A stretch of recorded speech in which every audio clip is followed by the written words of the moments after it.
Olá pessoal, tudo bem? Professor Paiva de volta para tratar com você aqui sobre métodos de classificação. Então nós temos aqui um dos métodos mais comuns e mais conhecido, que é o método da bolha, ou também conhecido como Bubble Sort. Esse método aqui ele é dito ser um método de complexidade O de n ao quadrado. O que significa isso? Significa que ele tem duas estruturas de repetição aninhadas que variam em função do tamanho de n. Então, n vezes n dá n ao quadrado. E isso significa que esse método não é um método dos mais eficientes. Mas para classificar vetores relativamente pequenos, de 100, 200, de 1000, né, de uma quantidade pequena de elementos, você não vai ter grandes problemas. Ele é um algoritmo simples e muito eficiente para universo de dados pequenos aí, tá bom? Então veja bem, em que consiste esse método? Consiste em comparar os elementos. Você tem um array, que é o que? Uma estrutura de dados homogêneo, onde eu tenho elementos que têm o mesmo conteúdo, né? Ou vetor. E aí eu tenho vários elementos e eu quero comparar um elemento na posição i com um elemento da posição i mais 1. Né? E aí, na medida em que eu vou comparando, eu vou levando o maior elemento para a extremidade direita. Você deve estar curioso aí, por que se chama da bolha, o bubble, né, que é bolha em inglês e tal? Porque o cientista que inventou esse método, ele usou a analogia com as bolhas de óleo dentro da água, tá? Aqui eu coloquei a figura para você ver aqui, ó. Então, se você misturar óleo e água, por exemplo, tentar fazer essa mistura é heterogênea, ela não fica, vamos dizer assim, homogênea. Então, as bolhas de óleo vão subir, vão para cima, né? Então, aqui, em que consiste o método da bubble? Consiste o seguinte, em levar o maior elemento para a extremidade direita do vetor do array. Tá certo? Então sempre você vai comparando e vai levando. Então você vai procurar o maior elemento e leva ele para a última posição, para a posição de maior índice. O segundo maior elemento vai para a segunda maior posição.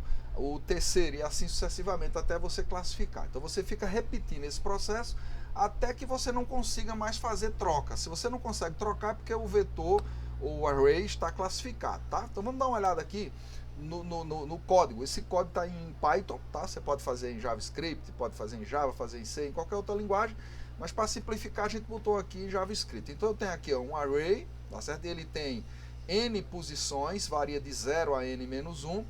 Cada caixinha dessa tem um elemento. E eu vou comparar, por exemplo, o elemento 0 com o elemento da posição 1 aqui. O elemento da posição 1 com o elemento da posição 2. E assim por diante, até o elemento da posição n-2 com o elemento da posição n-1. O que é que eu quero fazer? Eu quero saber se eu tenho um elemento que vamos dizer, colocado do lado esquerdo e ele é maior numericamente ou alfabeticamente em relação ao elemento que está na posição do lado direito. Se for, eu quero trocar. Então o código, olha aqui, ó, recebe um vetor como parâmetro, faz troca igual a true, né, o valor booleano, enquanto troca verdadeiro, mostra o vetor aqui, faz troca igual a false. Para que esse artifício aqui? Porque é o seguinte, eu vou varrer o vetor todinho aqui, ó, desde a posição 0 até a posição n-1. E nessa varredura eu vou sempre fazer um if aqui, ó. Vou testar se vet da posição i, no caso 0 com 1, é maior do que vet de 1. Vet de 0 é maior do que vet de 1. Compara esses dois elementos vizinhos aqui, ó. Se for, eu faço troca igual a true, porque eu sei que houve alguma mudança, e se houve mudança é porque o vetor não está classificado. Essas três instruções aqui, ó, ao x igual a vet de i, guarda essa posição da esquerda. Faça a posição da esquerda receber o elemento da direita, o de i mais 1. E em seguida, faça a casa i mais 1 receber o elemento da esquerda que você guardou em AUX. Você está o quê? Invertendo as posições desses vetores aqui. Tá? Aí, veja bem, o i vai variando aqui, ó, de 0 até n-2, que eu comparo com n-1. Quando acabar, eu saio e aí eu vou testar a troca. Se troca for true, quando é que troca é true? Quando houve alguma troca aqui, ó. Tá certo? Se não houve troca é falso, ele já sabe que o vetor já está classificado. Porque às vezes lhe pedem para classificar um conjunto de elementos que já está classificado. Certo? Se for, ele exibe o conjunto de elementos, faz troca igual a falso e vai comparar de novo aqui, ó, do começo até a posição lá na frente para ver se teve alguma troca. Tá certo? Se teve, se existe necessidade de trocar, faz o ajuste, etc e tal. Vamos ver esse algoritmo funcionando? Vamos colocar uma lupa aqui em cima dele para a gente ter uma ideia dele funcionando aqui. Olha lá, eu tenho aqui um conjunto de elementos, coloquei uma quantidade pequena para a gente não ter muito trabalho. Então 86, 27, 95, 77, 65. Então varia do índice 0 Aqui é o índice 1, aqui é o índice 2, o índice 3 e o índice 4. São 5 elementos, né? Então, veja bem, está aqui o algoritmo. A primeira coisa que a gente vai fazer é o quê? É comparar o elemento 0 com o elemento 1. 86 é maior do que 27? É. Então, aqui você já tem uma troca aqui, ó. Tá certo? Então, troca vai ser true, já faz essa troca aqui.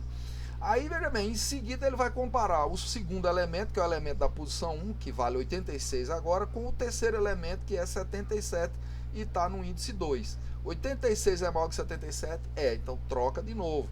Em seguida, veja bem, 86 eu vou comparar com 65, troco de novo. Aí, veja bem, cheguei aqui, 86 com 95 eu não troco mais. Então, o que é que está acontecendo? Cheguei no final, eu saio e venho comparar aqui, ó, enquanto troca. Como troca foi true aqui, porque houve várias trocas aqui dentro, ele vai continuar. Então, ele mostra o vetor, faz troca igual a falsa e vai varrer de novo do começo até o final. Só que agora, veja bem, eu só tenho uma troca para fazer, que é o que? O elemento da posição 1, que é o 77, que está com posição trocada em relação ao elemento da casa 2, que é o 65. O resto está tudo no lugar. Então, quando eu faço aqui, ó, 77 com 65, troca que era falso, virou true, e eu faço a inversão. Então, eu vou ter essa situação, ó, 27, 65, 77, 86, 95.